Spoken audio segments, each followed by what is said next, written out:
Bonjour à tous, ravi d'être avec vous aujourd'hui pour cette speaking session avec Mathieu, CIO de Motul, pour voir comment de la stratégie à l'exécution, Asana accompagne la croissance et la diversification de Motul. L'agenda sera assez dense, on a 40 minutes ensemble. Rapide introduction, je vous partagerai quelques chiffres pour faire un constat de l'IA dans l'industrie, basé sur notamment deux études. Ensuite, on rentrera dans le vif du sujet avec toi, Mathieu. Et puis enfin, on gardera 10 minutes avec Daphné qui nous fera une démo d'un workflow agentifié dans Asana. Alors pour démarrer, j'ai quelques chiffres. Les premiers viennent d'une étude de McKinsey qui a interrogé l'été dernier une centaine de dirigeants industriels sur des organisations à plus d'1 milliard de revenus, donc plutôt quand même des grandes organisations. Et parmi les résultats, le premier est que 2/3 d'entre eux indiquent que l'IA est encore à ce stade de l'exploration ou de tests ciblés. Et d'un autre côté, seulement 2%, donc autrement dit quasiment personne, a une IA pleinement intégrée dans l'ensemble de leurs opérations. Et donc ça illustre une chose, c'est qu'on est vraiment encore très tôt au stade de l'adoption, de la courbe d'adoption de l'IA, quand bien même ça fait plusieurs années qu'on en parle. Ceci étant, ça n'empêche pas d'avoir des attentes assez fortes, puisque la quasi-totalité des sondés indique qu'ils prévoient d'investir encore plus dans l'IA dans les 5 prochaines années. Et donc, la question n'est pas de savoir si l'industrie va investir dans l'IA, puisqu'elle le fait déjà et elle va continuer de le faire. La vraie question, c'est de comprendre ce qui sépare ceux qui restent encore au stade de l'exploration versus ceux qui passent à l'échelle. Et ça, c'est une question d'exécution. Et donc, pour rentrer un petit peu plus dans le détail et de comprendre concrètement ce qui coince, eh bien, il y a une autre étude, cette fois d'EY, qui donne une piste assez claire, à savoir que 67% des projets industriels dépassent leurs délais initiaux. Et la raison évoquée dans cette étude d'EY, c'est que c'est souvent à cause d'une dispersion des outils et d'un manque de visibilité partagée. Autrement dit, ce n'est pas l'IA qui coince, c'est l'organisation, c'est la gestion du travail. Et donc c'est exactement le même sujet qui explique pourquoi aujourd'hui l'IA ne tient pas ses promesses à l'échelle. Bien souvent, on mène beaucoup de projets IA. Ceci étant, on n'a pas encore de gain mesurable de retour sur investissement. Et donc, l'idée, c'est que ce n'est pas un problème d'agents. On ne va pas empiler les agents chacun dans leur coin. Ce n'est pas comme ça qu'on va régler cette difficulté, mais plutôt en faisant travailler l'IA avec vos équipes sur le même plan de travail. Et donc, on y reviendra avec la démo de Daphné, qui va nous montrer à quoi ça ressemble concrètement, cette ère agentique dans Asana. Mais avant d'aller plus loin, il y a une question à se poser, qui est: est-ce que mon organisation sait déjà, à date, prioriser et exécuter ses propres projets? Et donc, aller de la stratégie à l'exécution, c'est exactement ce sur quoi on va creuser maintenant avec toi, Mathieu, puisque c'est le chemin que Motul a pris il y a 5 ans. Et donc, on va rentrer dans le vif du détail. Pour commencer, Mathieu, question assez générique, mais peux-tu nous présenter Motul en quelques mots pour celles et ceux qui ne connaîtraient pas Motul? Oui, merci Ulysse. Donc oui, Société Motul, en fait, c'est une entreprise française, internationale, qui est spécialisée dans les lubrifiants moteurs. Donc 80% de son chiffre d'affaires se fait dans la partie PCMO, donc c'est-à-dire dans les lubrifiants pour les motos et les autos. C'est une entreprise qui s'est diversifiée, qui est partie dans la partie internationale dans les années 2000, qui globalement est présente dans une vingtaine de pays, qui distribue dans 160 pays. Merci Mathieu. Et donc toi, en tant que CEO, quel est ton rôle au sein de Motul et quelles sont les spécificités d'un CIO dans un groupe tel que celui-là? Alors en fait, moi, Motul, j'y suis depuis bientôt 6 ans. L'une des spécificités, c'est la présence internationale, bien entendu. On ne gère pas une DSI en France comme on gère une DSI au niveau international.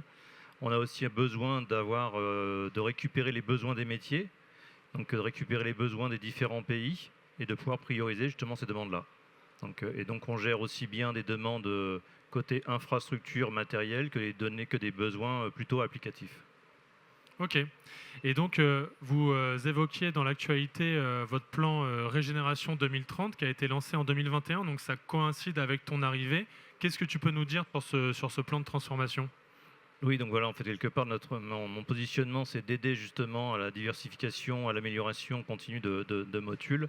Et donc, ça répond aux besoins du plan Régène 2030, qui s'appuie sur quatre grands piliers. Qui est un, c'est fiabiliser, consolider tout ce qui est le cœur de Motul, le corps modèle de Motul, qui est les lubrifiants moteurs.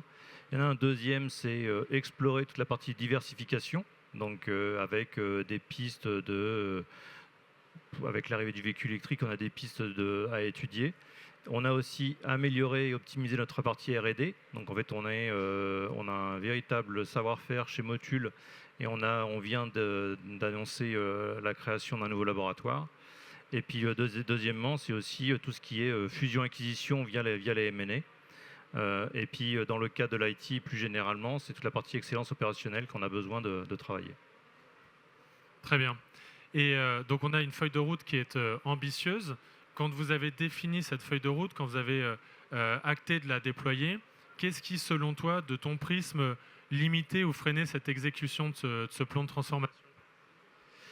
Alors la difficulté, c'est que bien qu'on ait une DSI corporate, on avait des métiers qui étaient diversifiés dans différents pays.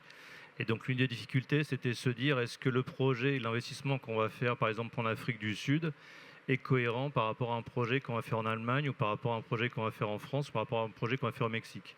Donc il y avait une véritable difficulté qui était là-dessus.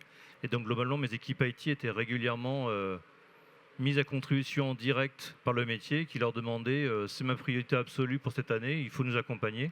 Et on avait cette difficulté de se dire, est-ce que l'investissement au niveau du groupe est rentable, à se dire on va mettre tant d'argent dans tel pays comparé à un autre pays. Donc ça, c'est vraiment une vraie difficulté. Et au niveau de mes équipes IT, la difficulté, c'était de savoir dire non, parce que globalement, il n'y avait personne vers qui elle pouvait se retourner à part moi. Et quand moi je me retournais, rapidement, j'avais le métier qui me disait non, de toute façon, voilà, globalement, on a décidé pour vous, on y va.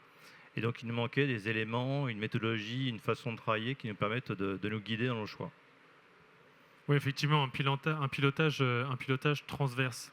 Et quand tu as fait ce constat, vous avez ensuite décidé de vous outiller.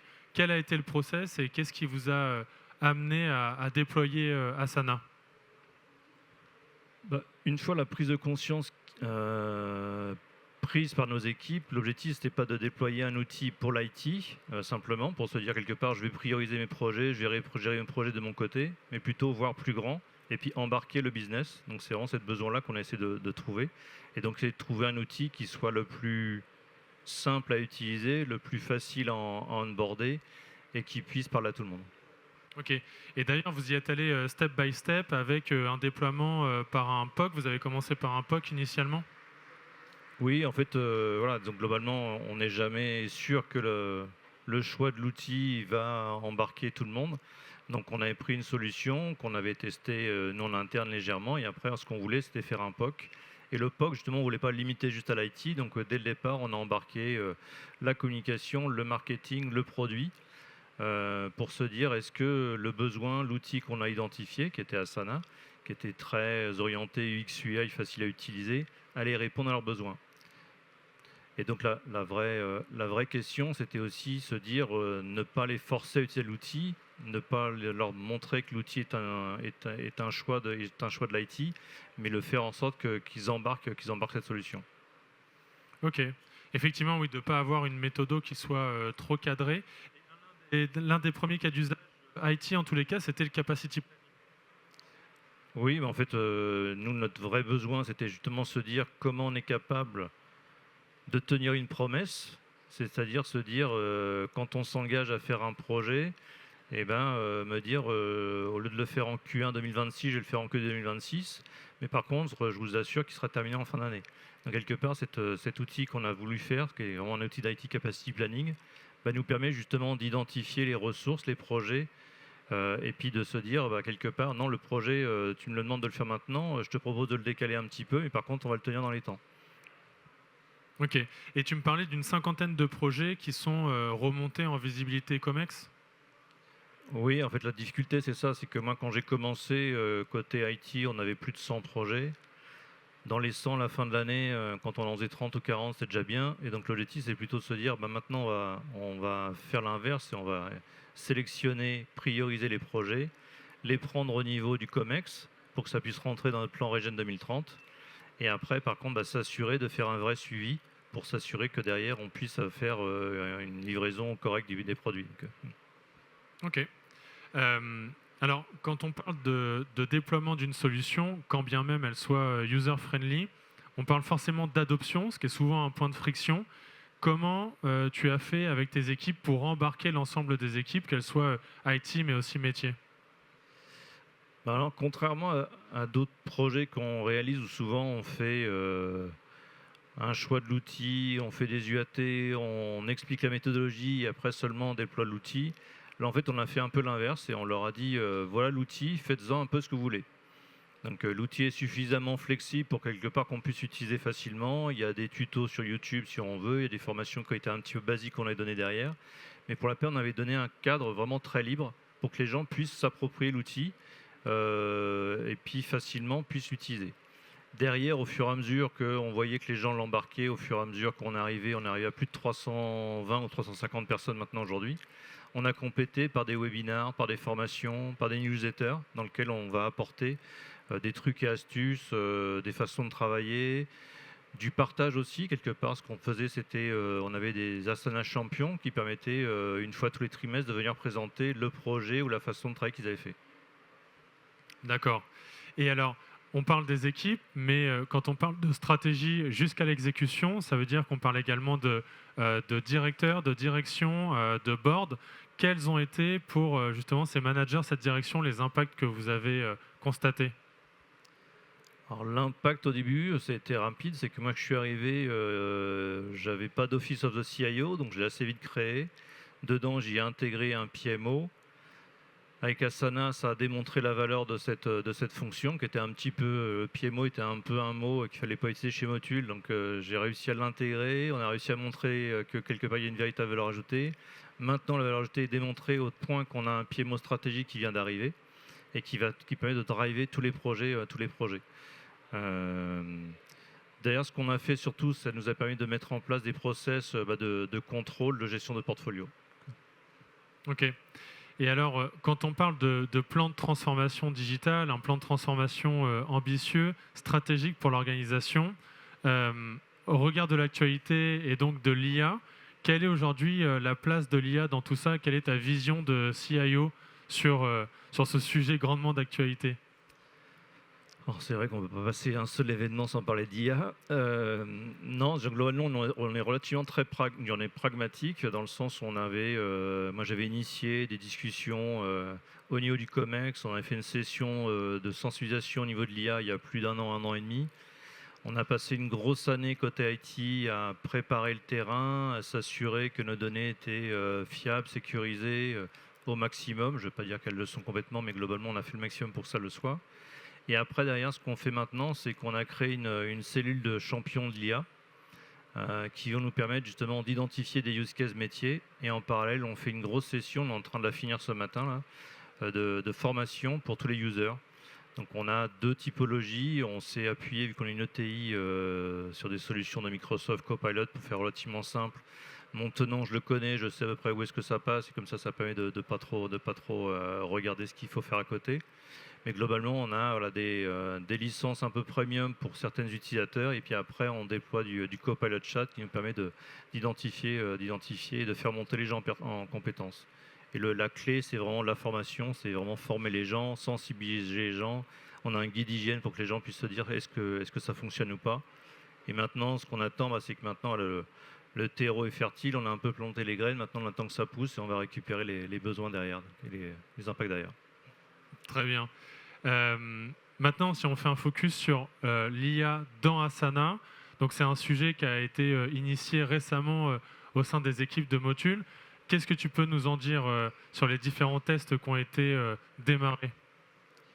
En fait, ce qui nous manque aujourd'hui, c'est un vrai suivi des projets. Donc les personnes souvent initient le projet parce que maintenant, s'il n'y a pas de projet Asana, il n'y a pas de projet du tout. Donc quelque part, ça, ils l'ont bien compris. Donc ils font l'effort de créer le projet dans Asana. Ce qui manque maintenant, c'est vraiment le suivi et se dire toutes les semaines, tous les mois, tout dépend de la fréquence, j'ai un statut sur le projet. Et c'est vrai qu'en fait, c'est là-dessus qu'on est en train de regarder, faire un pilote avec les AI Teammates pour se dire comment on peut générer automatiquement un état d'avancement pour qu'on puisse avoir une vraie météo qui soit d'actualité et pas juste quand on le fichier, tout va bien, en fait, sauf qu'en fait, ça va pas bien parce que finalement, le statut a été mis à jour il y a 3 mois. Donc, Ok, effectivement, donc les AI Teammates sont les agents qui vont être basés sur des rôles, sur des personas au sein de l'organisation et qui vont permettre de travailler conjointement, de faire travailler l'humain avec l'IA sur un plan collaboratif.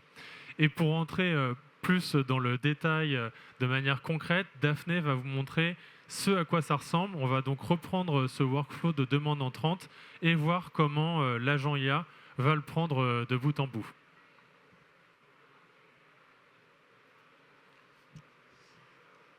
Alors, je vais vous montrer comment, de la stratégie à l'exécution, je peux utiliser l'IA agentique pour m'assurer que les équipes restent alignées avec la feuille de route stratégique de l'entreprise, mais aussi exécuter plus rapidement cette stratégie grâce à l'IA.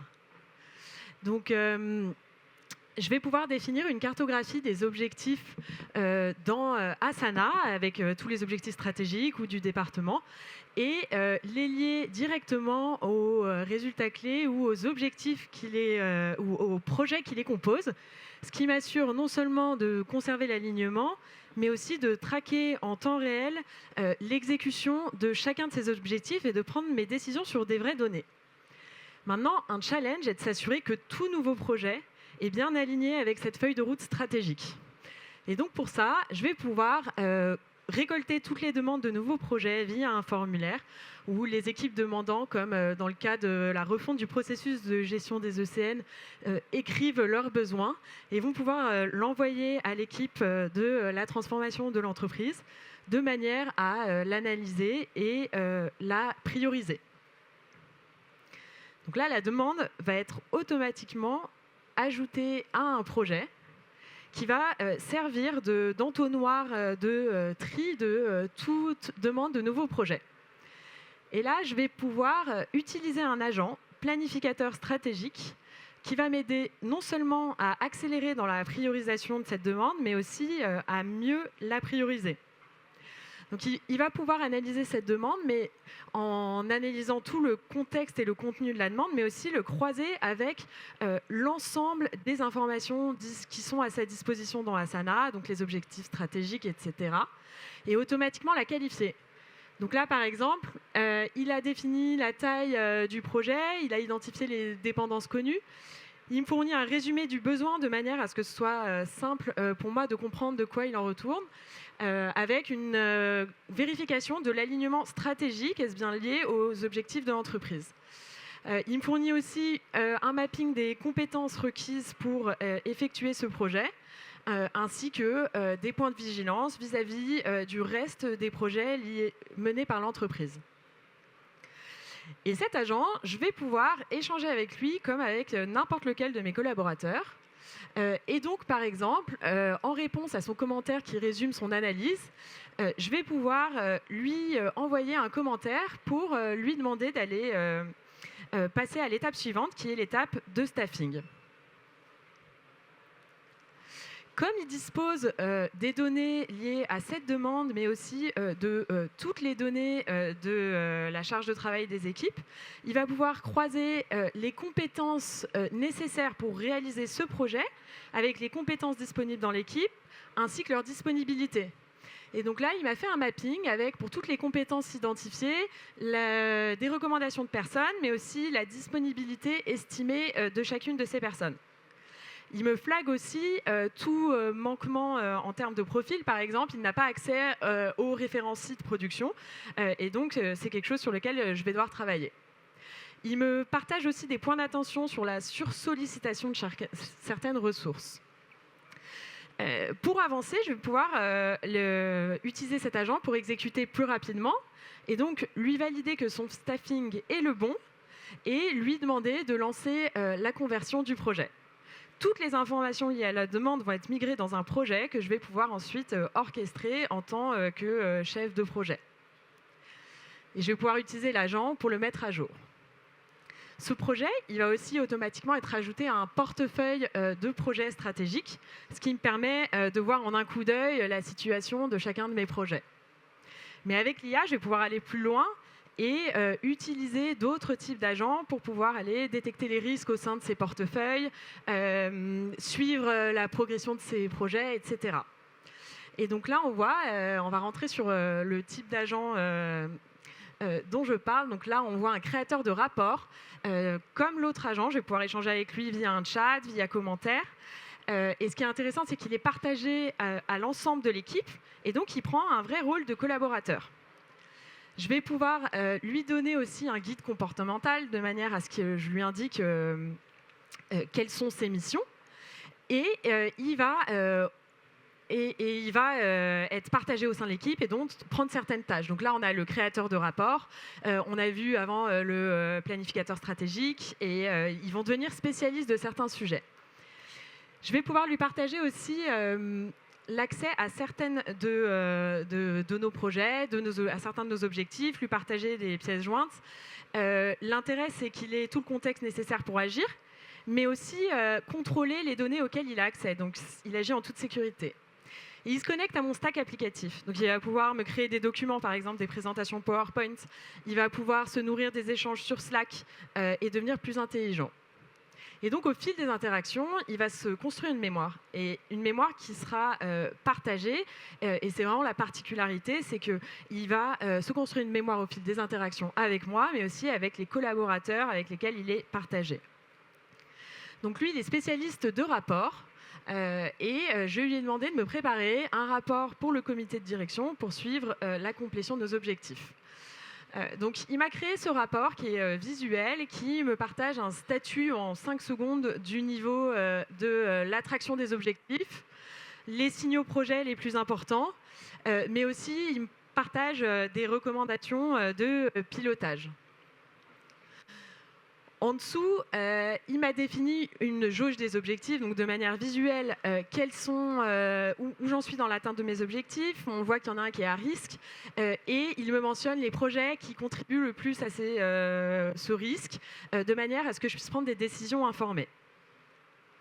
Je peux voir aussi au global sur mon périmètre quelle est la lecture budgétaire, ainsi que voir sur l'ensemble des projets partagés quels sont les projets où on en est en termes de statut de projet.